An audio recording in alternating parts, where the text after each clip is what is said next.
Welcome to the Bettendorf Public Library's Take Home Workshop. Today we're doing mini dot mandalas. So let's take a look and see what's inside our kit. In our kit, you will find a 3x3-inch canvas. This has already been painted black, just using black acrylic paint for you. If you have any spots around the edges, maybe that didn't get, that got knocked up a little bit in the transport of the kit, you might want to touch those up again, and you can use the black paint in your kit, or you could just use like a black Sharpie marker for that.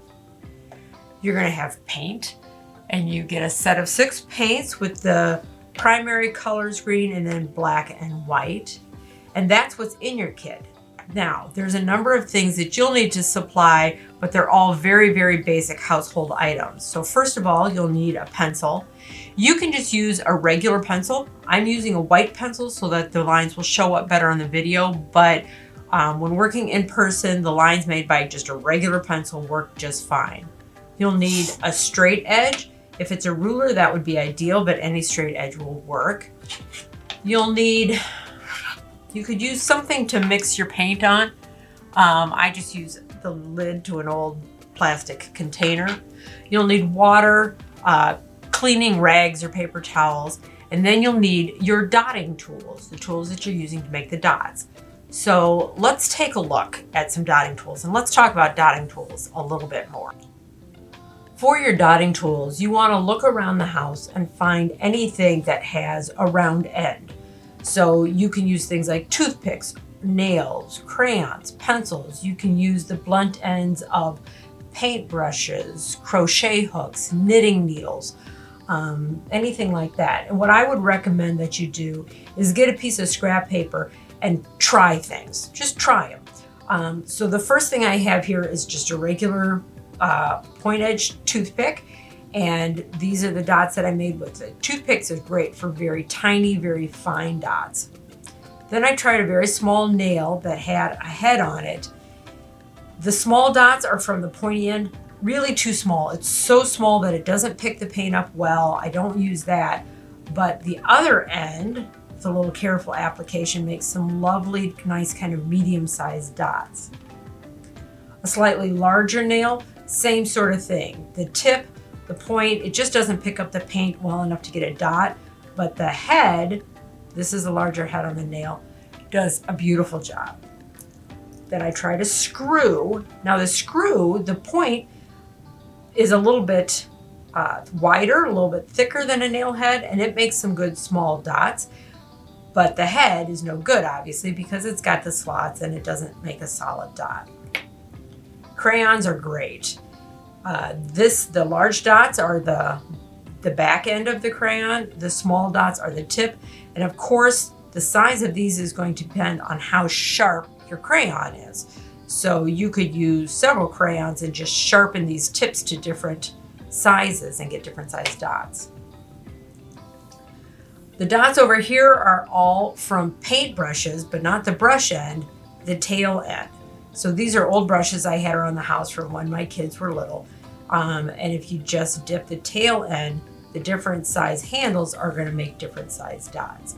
So those are the tools I'm going to be using today, but you are limited only by what you have access to in your house, what your imagination, anything that will make a dot will work. The first step of painting your mandala is to draw your grid. Now again, I'm going to be using a white pencil to draw my grid, but that's just so that it will be more visible to you with the camera. A regular black lead pencil works fine when you're working in person.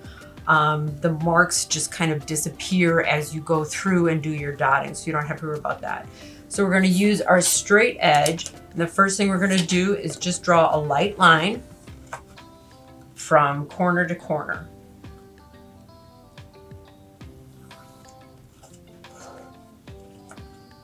Again, from corner to corner. After that, then we're going to go halfway. Now, here's where a ruler is handy. These are 3-inch squares, so if you want to mark your halfway point, you can. If you want to eyeball it, you can. And I should probably say too that there's nothing that says that the center of your design has to be in the center of the canvas. If you want to start a design where the center is a corner, you can do that, and you just would change your grid accordingly. The purpose of the grid is to help you do very symmetrical designs.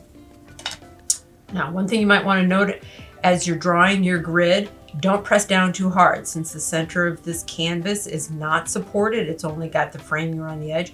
If you push too hard, your line is going to come out crooked. So don't press too hard, just a light little grid like that from corner to corner and halfway, and you're all set to start painting. This next step is optional, but if you want to use more colors in your mandala than what we provide here, you'll need to mix them. So I'm going to make a kind of a yellowy green color, and to do that I'm going to take a little bit of yellow, and then I'm going to clean my brush so I don't get yellow into that green.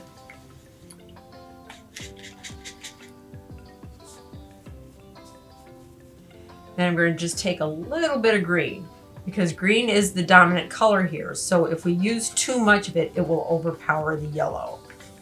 So I'm going to make, and you're not going to need very much. These mandalas don't take a lot of paint. So there's kind of a nice spring green that we'll be able to use. And then I'm going to make an orange.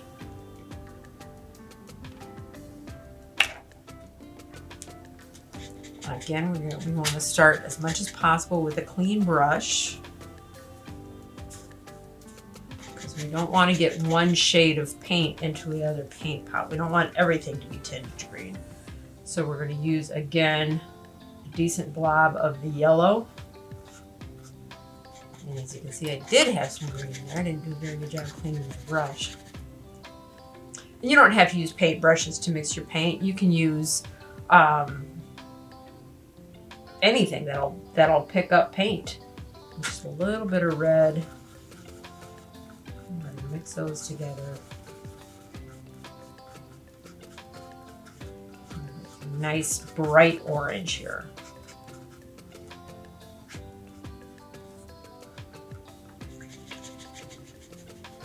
Then I'm going to do the same with my red and blue to get a purple.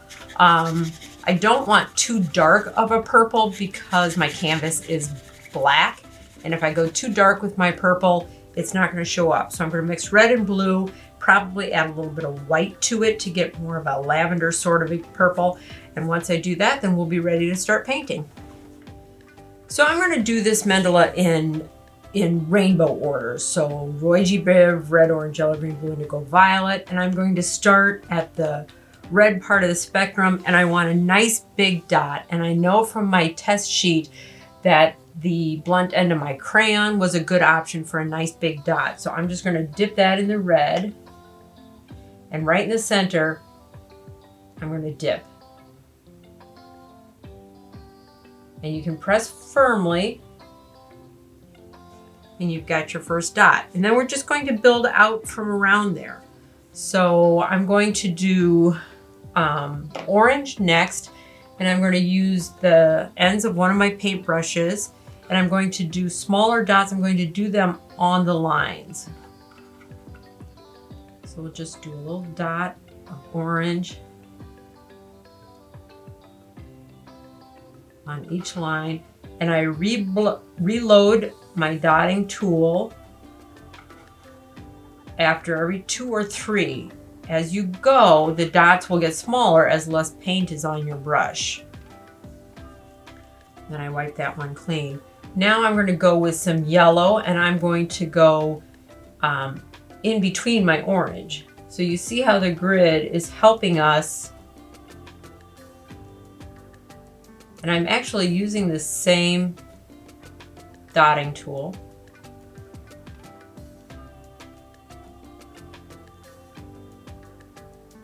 And if a dot isn't the right size, you can just dot it again.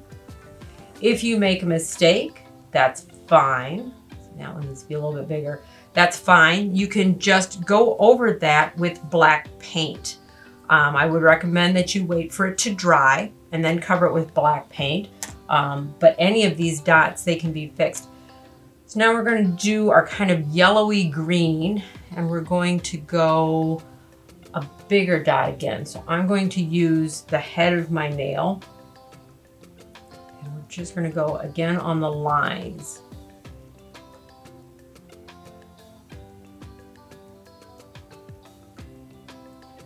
That one's not very good. So I didn't have enough paint, so I'm just going to reload again and go again.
Now I have most of my space filled in with my original colors. I'm going to use my toothpick, and this is where the white comes in. I'm going to go in and start adding small dots of white throughout, and it really kind of makes it pop. So we're just going to start with a dot of white all the way around our red dot.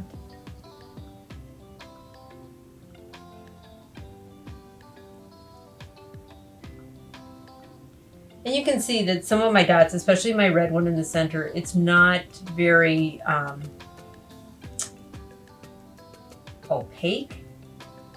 So I'm going to let that dry, and then I'm going to go back in and I'm going to redot that. Again, you can't, if you make mistakes, you can always cover them up, let them dry, cover them up with black paint, and then come back and fix it later. I'll do a little dot of white there.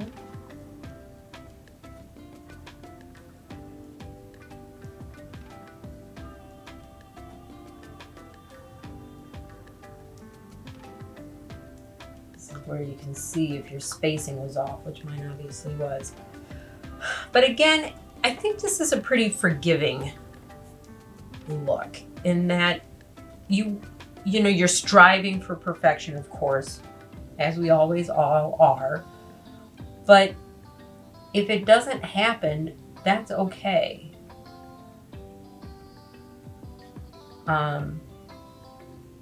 You know, the whole thing, as with any kind of art, it's a process. And this can be very, very meditative, which is nice.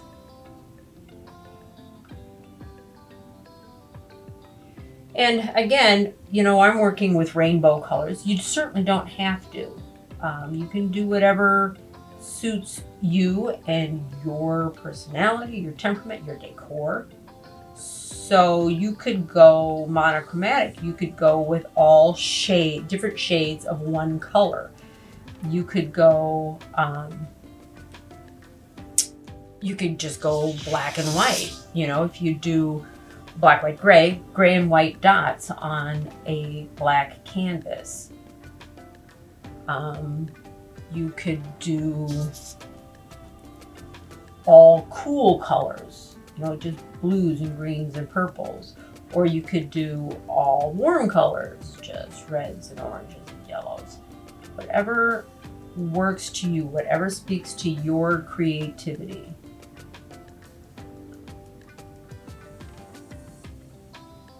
So we're starting to see how this white can really pull together the whole thing.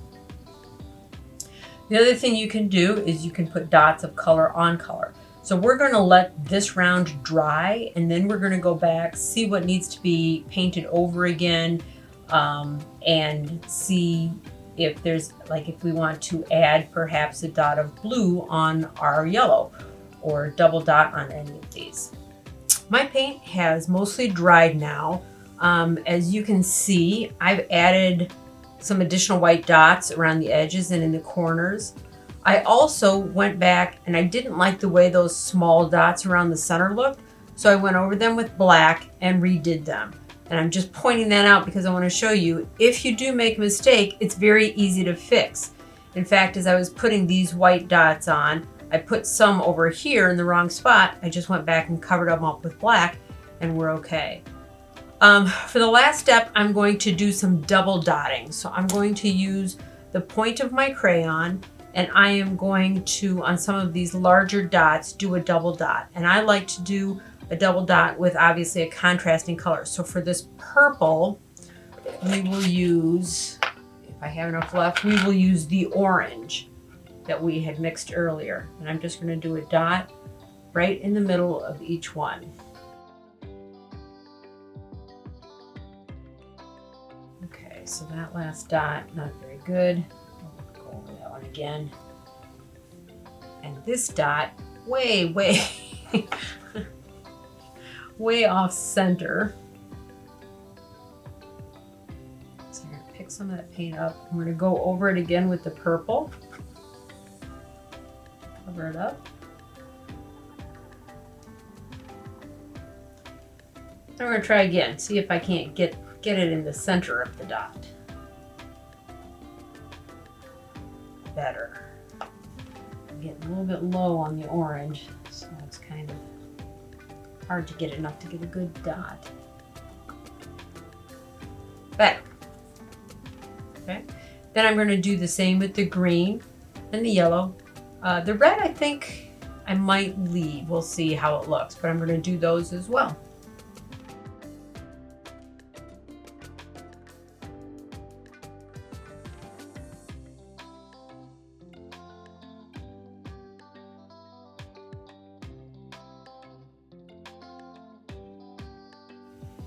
And there you have your finished dot mandala. Again, consider making your design perhaps off center. So basically where this red dot would be in the corner and you come out from that, so it would be like a quarter of a circle. You can do all one color or all shades of one color. You can do all warm colors, all color, whatever suits your fancy, whatever suits your decor, whatever suits you. So that's your painted dot mandala. Enjoy your painting.